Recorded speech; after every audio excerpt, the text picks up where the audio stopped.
ఈ రోజుకి 12వ రోజు అయింది దీక్ష కూర్చోవడం. 12వ రోజు తర్వాత రేపటి నుండి ఈ రోజు నుండి ఇక్కడ విరమించుకొని రేపటి నుండి ప్రజల్లోకి వెళ్ళి గణేష్ సర్కిల్ దగ్గర దీక్ష కూర్చొని ప్రజలకి తెలియజేస్తారు. ఈ ప్రభుత్వం నుండి కానీ లేదంటే మీ పార్టీ వైసీపీ పార్టీ నుండి కానీ పెద్దల నుండి కానీ ఏమైనా సమాచారం ఏమి సమాచారం వచ్చలేదు. కాకపోతే జగన్మోహన్ రెడ్డి గారి నుండి అయితే అడిగినాడంట. అడిగితే వీళ్ళు ఏం సమాధానం చెప్పినారు, నా భర్త వేరే పార్టీలోకి బీజేపీలోకి పోయినారు, అది కారణం చూపించినారు.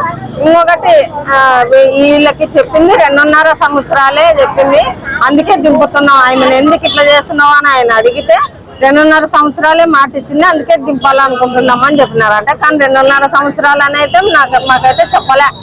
ఇప్పుడు డబ్బు కోసము పార్టీ ఓడిపోయిన దానికోసం 2.5 సంవత్సరాలని ఆయనకు అబద్ధం చెప్పడం అయింది. కానీ మాకైతే చెప్పలే, ఆయన 2.5 సంవత్సరాలని చెప్పలేదు.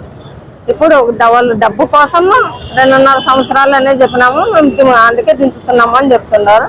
అందుకే ఆయన కూడా ఏమి వాళ్ళ మాట అయినట్టున్నాడు జగన్మోహన్ రెడ్డి గారు. నేను ప్రజల్లోకి రేపు ప్రజల్లోకి వెళ్ళి ఇక్కడ ఏమొస్తుందో తెలుసుకుని ప్రజల్లోకి వెళ్తున్నాను. ఇక్కడ విరమించుకొని అక్కడ వెళ్తున్నాను.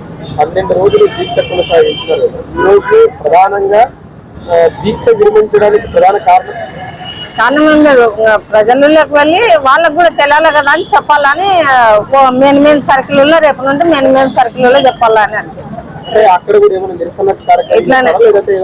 ఇట్లాగే దీక్ష కూర్చొని ఓ మీటింగ్ మాదిరిగా చెప్పి ఓ 2-3 గంటలు చెప్పి తీసుకెళ్తాం.